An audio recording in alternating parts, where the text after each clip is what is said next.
Hello दोस्तों, आसान ज्ञान चैनल में आपका हार्दिक स्वागत है। आज मैं एक प्रमुख पाठ समास पर प्रकाश डालने जा रहा हूँ। समास अनेकों प्रतियोगी परीक्षाओं के भी पाठ्यक्रम में ही समाहित होता है। वह सीबीएसई हिंदी कोर्स अ के अंतर्गत भी इसका समायोजन किया गया है। सबसे पहले में जानेंगे कि समास होता क्या है। तो समास दो या दो से अधिक शब्दों के मेल से नए शब्द बनाने की क्रिया को समास कहते हैं और इस विधि से बने शब्दों को समस्त पद कहते हैं। और जब समस्त पदों को अलग अलग किया जाता है तो उसे समास विग्रह हम कहते हैं। जब समस्त पदों को अलग अलग किया जाता है तो समास विग्रह के रूप में जाना जाता है। अब इसके बाद जो समास के प्रमुख भेद होते हैं, जो सबसे भेद होते हैं, वो सबसे पहला अव्ययी भाव समास होता है, दूसरा द्विगु समास, तीसरा कर्मधारय समास, तीसरा बहुब्रीहि समास, चौथा द्वंद्व समास और पांचवा तत्पुरुष समास होता है। अव्ययी भाव समास क्या होता है? तो अव्ययी भाव समास का पूर्वपद अव्यय होता है। इसका पूर्वपद अव्यय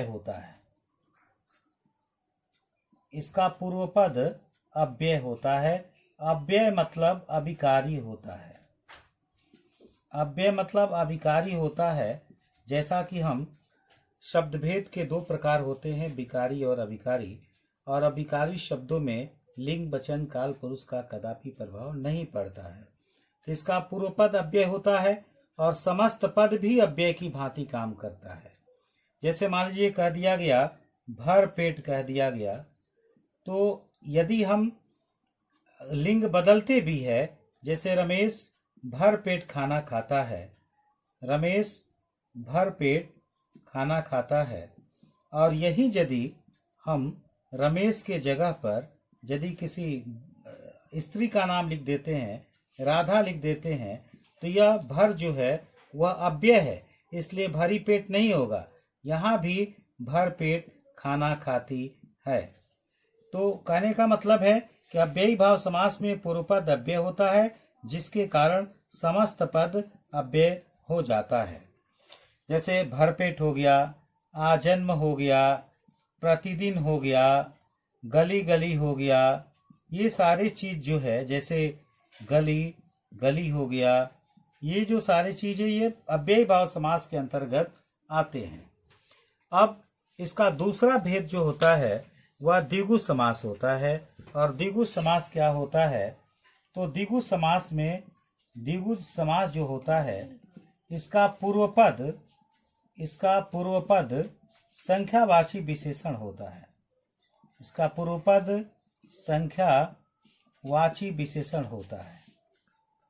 संख्यावाची विशेषण होता है। जैसे चौराहा कह दिया गया, तो चौराहा का जब हम समास विग्रह करेंगे तो चार राहों का समाहार हो जाता है। चार राहों का समाहार अर्थात इसका पहला पद जो है वो संख्यावाची विशेषण होगा। जैसे मान लो कि चवन्नी हो गया, जैसे अठन्नी हो गया, तिराहा हो गया, नवरत्न हो गया। ये सारे चीज जो है द्विगु समास के अंतर्गत आते हैं।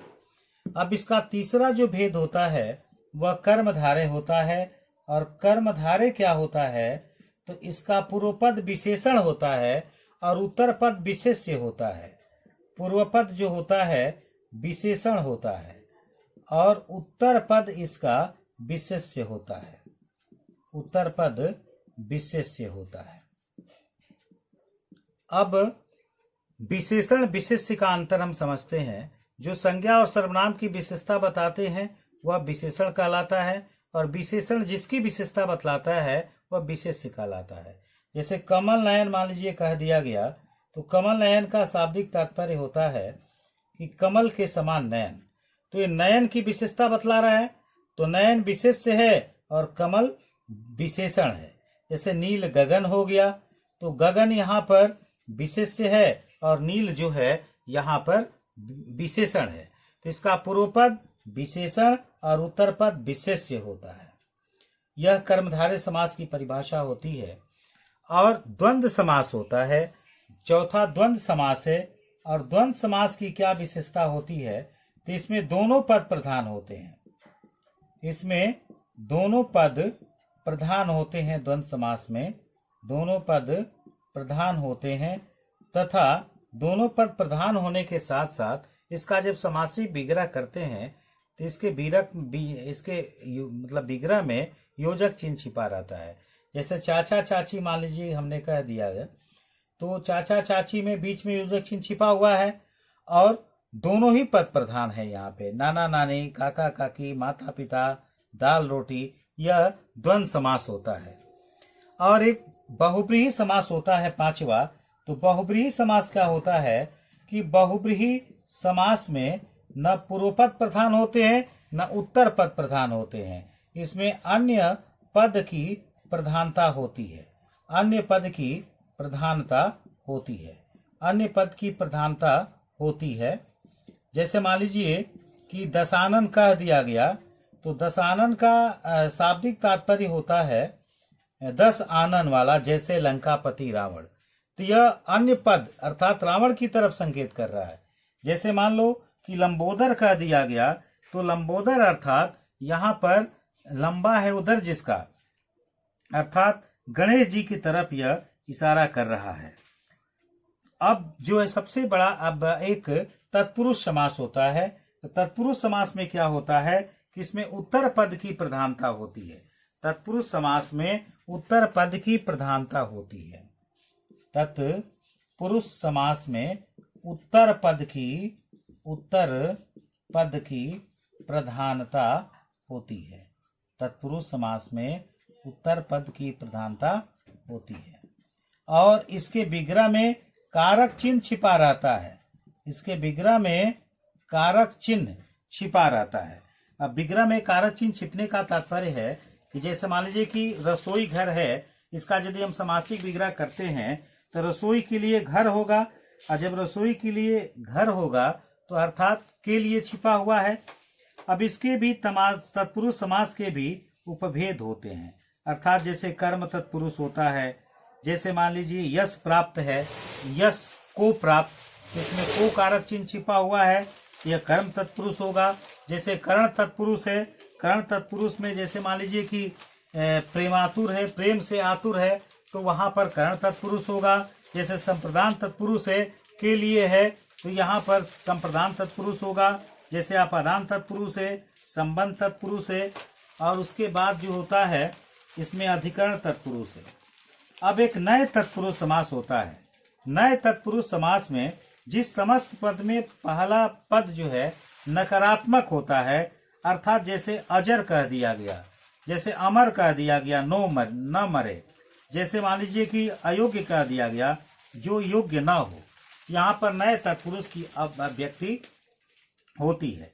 जिसमें भी निषेधात्मक बातें छिपी होती है वहां पर नए तत्पुरुष की अभिव्यक्ति होती है। अब देखिए, अब बहुब्रीहि और कर्मधारय में अंतर होता है। बहुब्रीहि और कर्मधारय में अंतर होता है। बहुब्रीहि व कर्मधारय में अंतर। बहुब्रीहि और कर्मधारय में अंतर क्या होता है? तो बहुब्रीहि और कर्मधारय में समासिक विग्रह का अंतर होता है। जैसे मान लीजिए कि कमल नयन है, तो कमल नयन, जैसे कमल जैसे नयन लिखेंगे, कमल जैसे नयन, तो यह जो है कर्म धारय हो जाएगा। और यदि हम कमल जैसे नयन, नयन अर्थात श्री कृष्ण लिखते हैं, कृष्ण लिखते हैं, तो यह बहुब्रीहि हो जाएगा। तो समास, कभी कभी हम इस भ्रम में पड़ जाते हैं, तो वहाँ समासिक विग्रह का अंतर होता है। उसी प्रकार से बहुब्रीहि और द्विगु में अंतर होता है। बहुब्रीहि और द्विगु में भी समासिक विग्रह का अंतर होता है। जैसे दशानन है, 10 आनन वाला लिख देंगे तो द्विगु होगा, और 10 आनन वाला अर्थात लंकापति रावण लिख देंगे तो वहां पर बहुब्रीहि समास की अभिव्यक्ति हो जाएगी। अब एक संक्षिप्त कविता मैं बता रहा हूं जिसके माध्यम से तनिक भी हमें मतलब इसकी परिभाषा वगैरह के बारे में हम ज्ञान अर्जित कर लेंगे तो हमें निश्चित रूप से समास प्रतियोगी परीक्षाओं में या सीबीएसई की परीक्षाओं में या ईपी बोर्ड की परीक्षाओं में आप गलती नहीं कर सकते हैं। जैसे वो कविता क्या है, द्वंद्व में और छिपे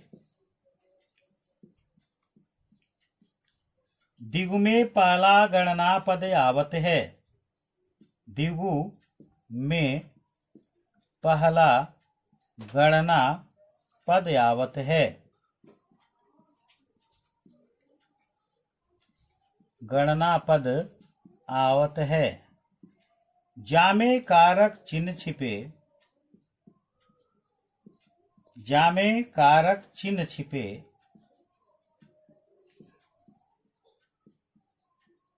तत्पुरुष नाम बतावत है। तत्पुरुष नाम बतावत है। जामे पहला पद विशेषण हो। जामे पहला पद विशेषण हो कर्मधारय नाम कहावत है। कर्मधारय नाम कहावत है। अव्ययी भाव जो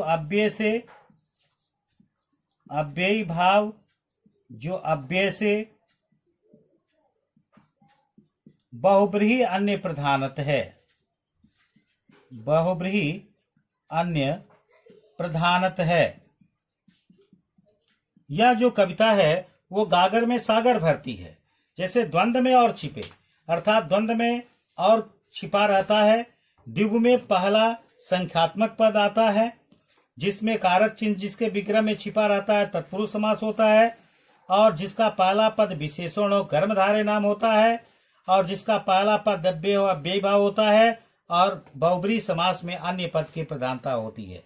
इस प्रकार समास की यह कविता वास्तव में गागर में सागर भरती है। और इस कविता और समास का मतलब परिभाषा वगैरह जाने मात्र से ही गलती की संभावनाएं काफी कम हो जाती है। यह एक प्रमुख पाठ है और प्रमुख पाठ होने के नाते इसका संक्षिप्त कविता के रूप में मैंने जो ये आप लोगों को बताया है, ये कविता कंठस्थ आप लोग कर लेंगे तो निश्चित रूप से समास की गलतियां कम होगी।